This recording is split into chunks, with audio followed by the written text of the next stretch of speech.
जय हिंद दोस्तों, स्वागत है आप सबों का आपके अपने यूट्यूब चैनल कंपटीशन वे में। बहुत ही लंबे समय के बाद जिस चीज़ का आप लोगों को इंतज़ार था, आखिर वो घड़ी आ ही गया है। जितने भी बीपीएससी के शिक्षक मतलब जिन्होंने भी फॉर्म फिलअप किया था उन लोगों के लिए बहुत ही बड़ी खुशखबरी है। रिजल्ट पब्लिकेशन से संबंधित एक नोटिफिकेशन आया है। इस वीडियो में हम लोग यह जानेंगे कि उस नोटिफिकेशन में क्या क्या दिया हुआ है। इस वीडियो को आप लोग पूरा देखिएगा ताकि डॉक्यूमेंट वेरिफिकेशन में जाते समय या किसी भी तरह का कोई समस्या आप लोगों को उत्पन्न ना हो और आप लोगों का जो पाने से आप लोग वंचित ना रह जाए। ठीक है ना। तो देखिए क्या नोटिफिकेशन है, यहाँ पर हम लोग देखते हैं। तो देख लीजिए, ये बिहार लोक सेवा आयोग की तरफ से जारी किया गया है और ये आज का ही नोटिफिकेशन है। ठीक है, अभी जस्ट थोड़ा देर पहले ही ये मतलब आया है ऑफिशियल साइट पर, जो मैं यहाँ पर आपको लेकर के आया हूँ।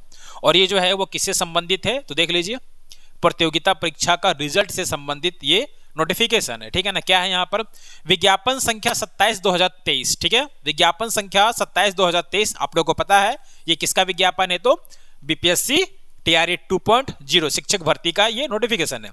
विद्यालय अध्यापक नियुक्ति प्रतियोगिता परीक्षा का परीक्षाफल इस शर्त के साथ प्रकाशित है कि प्रकाशन के पश्चात प्रशासकीय विभाग के द्वारा नियुक्ति हेतु काउंसलिंग के समय ऑनलाइन आवेदन करते समय समर्पित वांछित शैक्षणिक प्रशैक्षणिक अर्हता संबंधी प्रमाण पत्रों की जांच उसके मूल प्रति से की जाएगी, जिसमें असफल होने पर उनकी पात्रता एवं परीक्षाफल दोनों ही स्वतः रद्द समझी जाएगी। मतलब आप जो जो चीज फॉर्म भरते समय अपलोड किए थे वो सारा का जांच ओरिजिनल के साथ होगा। अगर उसमें आप सफल नहीं होते हैं तो आपका जो है वो परीक्षाफल को क्या किया जाएगा, रद्द कर दिया जाएगा। ठीक है, तो चलिए आगे बढ़ते हैं। आगे और क्या क्या दिया हुआ है, चलिए। इसलिए आवश्यक है कि अभ्यर्थी द्वारा ऑनलाइन फॉर्म भरते समय अपलोड किए गए कागजात दस्तावेज को डाउनलोड कर सत्यापन के समय सक्षम पदाधिकारी प्रशासनिक विभाग के समक्ष उपस्थित करेंगे। अब क्या है, जब आपको डीवी कराने के लिए जाना होगा तो जो जो दस्तावेज आप लोग अपलोड किए थे उन सारे को आप लोगों को डाउनलोड करना है। डाउनलोड करने पर वहां पर बीपीएससी का वाटरमार्क आ जाएगा। वो जितना भी डॉक्यूमेंट आप लोग अपलोड किए थे उन सारे का ओरिजिनल और वो दोनों को आपको लेकर के जाना होगा। ठीक है, यहाँ पे देखिए लिखा हुआ है रजिस्ट्रेशन नंबर के साथ साथ वाटरमार्क भी वहां पर क्या रहेगा, आपका अंकित रहेगा। ठीक है, उसके बाद चलते हैं हम लोग। अच्छा एक चीज और यहाँ पे देख लीजिए, यहाँ पे क्या लिख रहा है, रजिस्ट्रेशन से नया वाटरमार्क अंकित रहेगा जो पूर्व के वाटरमार्क से भिन्न होगा। मतलब बीपीएससी टीआरई 1.0 में जो डॉक्यूमेंट था उस पर जो वाटरमार्क था उस वाटरमार्क से डिफरेंट वाटरमार्क इस बार रहेगा। नहीं तो हो सकता है कि पहले वाला कोई लेके चला जाए, उस दो डाउनलोड किया होगा। ठीक है ना, तो इस बात का यहाँ पर खासा ख्याल रखा गया है। ठीक है ना, आगे बढ़ते हैं। आगे क्या है, अतः उक्त परीक्षा से संबंधित सशक्त रूप से सफल अभ्यर्थियों को सूचित किया जाता है कि ऑनलाइन आवेदन करते समय आयोग के पोर्टल पर अपलोड किए गए अपने सभी प्रमाण पत्रों को डाउनलोड कर जिस पर आयोग का वाटरमार्क होगा प्रशासनिक विभाग के द्वारा आयोजित काउंसलिंग में प्रस्तुत करेंगे। ठीक है, प्रशासनिक विभाग के द्वारा जो काउंसलिंग किया जाएगा आपको वहां पर प्रस्तुत करना होगा। आयोग के वाटरमार्क के बिना कोई प्रमाण पत्र मान्य एवं स्वीकार नहीं होगा। कोई नया प्रमाण पत्र अपलोड कर पुनः डाउनलोड कर जमा करने की व्यवस्था मात्र संबंधित प्रशासनिक विभाग की अनुशंसा पर ही अभ्यर्थी को दी जाएगी, अन्यथा नहीं। मतलब जो आपका डॉक्यूमेंट वेरीफाई कर रहे हैं वो जब कहेंगे तब उनके आधार पर आपको कोई नया डॉक्यूमेंट अपलोड करके उसको डाउनलोड करने का सुविधा दिया जाएगा। ठीक है, ये अधिकारी मतलब जो हमारा प्रशासनिक विभाग है उनके द्वारा अगर अनुशंसा किया जाएगा तभी। ठीक है ना, आगे बढ़ते हैं। आगे क्या दिया यहाँ पर, अभ्यर्थी के स्वस्थ दिव्यांगता आरक्षण से संबंधित प्रमाण पत्रों की जांच प्रशासनिक विभाग द्वारा कराई जाएगी। सभी दिव्यांग अभ्यर्थियों को दिव्यांगता की जांच अनिवार्य रूप से सक्षम मेडिकल कॉलेज हॉस्पिटल और IGIMS AIMS से कराई जाएगी, चाहे वे दिव्यांगता का लाभ लिए बिना ही गुणागुण के आधार पर ही क्यों नहीं सफल घोषित हो जाते हैं। ऐसा इसलिए आवश्यक है क्योंकि इन्हें दिव्यांगता के आधार पर ही परीक्षा में अतिरिक्त समय का लाभ दिया गया है। अगर मान लीजिए आप सफल हो गए हैं, कट ऑफ से ज्यादा मार्क्स आप ले भी आए हैं, फिर भी आपका जांच होगा क्योंकि विकलांगता के आधार पर ही आप लोगों को एग्जाम में ज्यादा समय दिया गया था। जब आपको ज्यादा समय दिया गया था तो उस समय का आपने उपयोग किया है, इसका मतलब आपको यह सिद्ध करना होगा कि आप विकलांग हैं।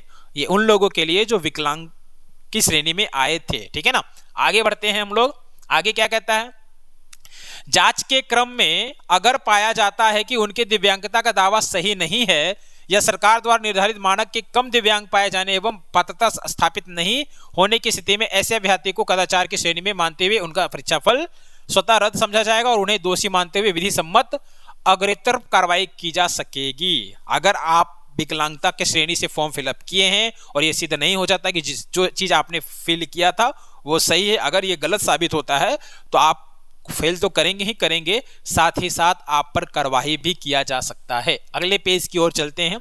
अगला पेज यहाँ पर क्या है, कट ऑफ मार्क्स से संबंधित है, जो आप लोगों के लिए बहुत इंपॉर्टेंट है, सबों के लिए बहुत इंपॉर्टेंट है। क्या है यहाँ पर, क्रमिक एवं प्रशासनिक सुधार विभाग के संकल्प से ज्ञापन संख्या इतना दिनांक इतना, और ये ठीक है यहाँ तक। अब देखिए यहाँ पर जनरल कैटेगरी के लिए 40% जो है वो क्वालिफाइंग मार्क्स है, ठीक है ना।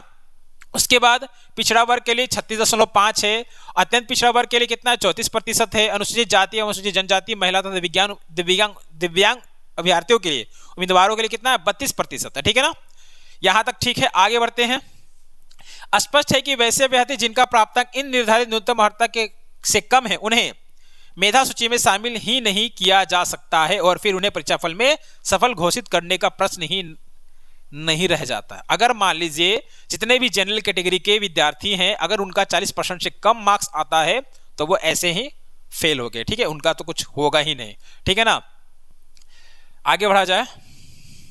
आगे क्या कहता है, ध्यातव्य है कि आरक्षण नियमावली नियमानुसार मेधा क्रम में सर्वप्रथम आरक्षित कोटि के रिक्त भरी जाती है। देखिए क्या है, जब भी रिजल्ट प्रकाशित होता है तो सबसे अनरिजर्व के जो हैं जनरल कैटेगरी के जो विद्यार्थी हैं, मतलब उम्मीदवार हैं, उनका सीट को पहले भरा जाता है, ठीक है। क्यों, ताकि अगर जो आपका कैटेगरी के जो विद्यार्थी हैं उम्मीदवार हैं, अगर उनका मार्क्स जो है कट ऑफ मार्क्स जो है वो जनरल के अभ्यर्थी से ज्यादा अगर आ जाए तो उनको भर दिया जाएगा, ठीक है ना। वही यहां पर कह रहा है कि सबसे पहले अनरिजर्व वाले का सीट को फिल किया जाता है। अतः यदि अनारक्षित कोटि की रिक्ति अधिक हो और आरक्षित कोटि के योग्य अभ्यर्थी की संख्या कम हो तो संभव है कि सभी आरक्षित कोटि के योग्य अभ्यर्थी अनारक्षित कोटि के रिक्त के विरुद्ध सफल घोषित हो जाएं। देखिए क्या होता है, अब अनरिजर्व का सीट ज्यादा है, ठीक है, मान लीजिए, और आरक्षित कोटि के अभ्यर्थी जो कि कम है, तो उन सबका भर्ती जो है वो किस में हो जा रहा है, जनरल में हो जा रहा है। तो इस केस में क्या होता है ना, आरक्षित कोटि का जो होता है वहां पर एक भी विद्यार्थी नहीं बचता, इसलिए वहां पर क्या लिखा जाता है, NA, यानी कि नॉट अवेलेबल। तो आप लोग देखे होंगे कि NA बहुत जगह लिखा हुआ था, तो जो भी उस कैटेगरी के विद्यार्थी थे उन्होंने जनरल के कट ऑफ को क्रॉस कर लिया था, तो वो जनरल का सीट मिल गया। तो यहाँ पर जो कैटेगरी का सीट था वो क्या हो गया, खाली रह गया था, ठीक है ना। इस बात में सबको कंफ्यूजन था, ये NA का मतलब कैंडिडेट ही नहीं मिला, ऐसा नहीं है, कैंडिडेट था बट वो जनरल में चला गया। क्यों, क्योंकि वो जनरल के कट ऑफ को भी क्रॉस कर गया था, ठीक है ना। चलिए, तो अच्छी बात है, आगे बढ़ा जाए। साथ ही अनारक्षित कोटि की अंतिम रिक्ति पर यदि आरक्षित कोटि के अभ्यर्थी सफल घोषित होते हैं तो उसका प्राप्तांक ही कट ऑफ हो जाएगा, ठीक है। क्या कहता है, साथ ही अनारक्षित कोटि की अंतिम रिक्त पर यदि आरक्षित कोटि के अभ्यर्थी सफल होते हैं, मतलब जनरल कैटेगरी का जो रिक्त पद है उस पर कौन सफल हो रहा है, आरक्षित कोटि का, एक मिनट, अनारक्षित कोटि के अंतिम रिक्त पद पर यदि आरक्षित कोटि के अभ्यर्थी सफल घोषित होते हैं तो उसका प्राप्तांक ही कट ऑफ हो जाएगा। अच्छा, एक बात ध्यान रखिए, जितना कैंडिडेट है, ठीक है ना, उतना ही अगर पास होता है तो उनका जो मार्क्स होगा वही का कट ऑफ हो जाएगा। और प्राप्तांक उस अनारक्षित कोटि का न्यूनतम अर्हता भी हो सकता है जो स्पष्टता अनारक्षित कोटि के न्यूनतम अर्हता से कम होगा। खैर, आगे बढ़ते हैं। यहाँ पर यह भी ध्यानतव्य है कि उपरोक्त विशेष परिस्थिति में आरक्षित कोटि का कट ऑफ वस्तुतः ये सब उतना खास है नहीं, ठीक है ना, इसको उतना ध्यान देने की जरूरत नहीं है। अच्छा, यहाँ पर हम लोग बात करते हैं लिखित परीक्षा के कुल प्राप्तांक, परंतु भाषा के क्वालिफाइंग होने के कारण इसके प्राप्तांक को छोड़कर अर्थात शेष 120 प्रश्नों के प्राप्तांक के आधार पर आयोग द्वारा सफल विद्यार्थियों का औपबंधिक मेधा सूची तैयार की गई है। मेधा सूची तैयार की गई यानी कि तैयार हो चुका है, किस पर हुआ है, तो 120 प्रश्नों के आधार पर हुआ है। आगे बढ़ते हैं। उपरोक्त कुल प्राप्तांक समान होने की स्थिति में अगर मान लीजिए कि 120 मार्क्स में दो विद्यार्थी का एक समान मार्क्स है, अगर ऐसा है तो चयनित विषय के मुख्य खंड यानी कि भाग 3, हमने जो भी सब्जेक्ट चयन किया 3 पार्ट में था, पार्ट 1, भाग 1, भाग 2 और भाग 3, तो भाग 3 में अर्थात अंतिम 80 प्रश्नों के प्राप्तांक का उपयोग प्रथम टाई ब्रेकर के रूप में किया गया है। मतलब अगर किसी विद्यार्थी का सेम मार्क्स आता है, उस केस में देखा जाएगा कि भाग 3 में उन दो विद्यार्थी में से किसका मार्क्स ज्यादा है, जिसका मार्क्स लास्ट का 80 क्वेश्चन में ज्यादा होगा उसी को सिलेक्शन दिया जाएगा। कब, जब एक सीट है और सेम मार्क्स लाने वाला दो विद्यार्थी, दो उम्मीदवार है, ठीक है ना, उसके बाद अगर मान लीजिए कि भाग 3 में भी दोनों का क्या हो, सेम हो, इसको क्या माना गया, फर्स्ट टाई ब्रेकर मारा गया, मतलब मांगा गया। परंतु कक्षा 1 से 5 के अध्यापक हेतु लिखित परीक्षा में भाग 3 नहीं रहने के कारण इसके लिए कोई टाई ब्रेकर 1 नहीं रहेगा, लेकिन 1 to 5 में ये चीज लागू नहीं होता है, ठीक है ना। आगे बढ़ते हैं। टाई ब्रेकर 1 के बाद भी समान अंक होने की स्थिति में द्वितीय टाई ब्रेकर में भाषा भाग के प्राप्तांक का उपयोग कक्षा 1 to 5 के अध्यापक हेतु किया गया है।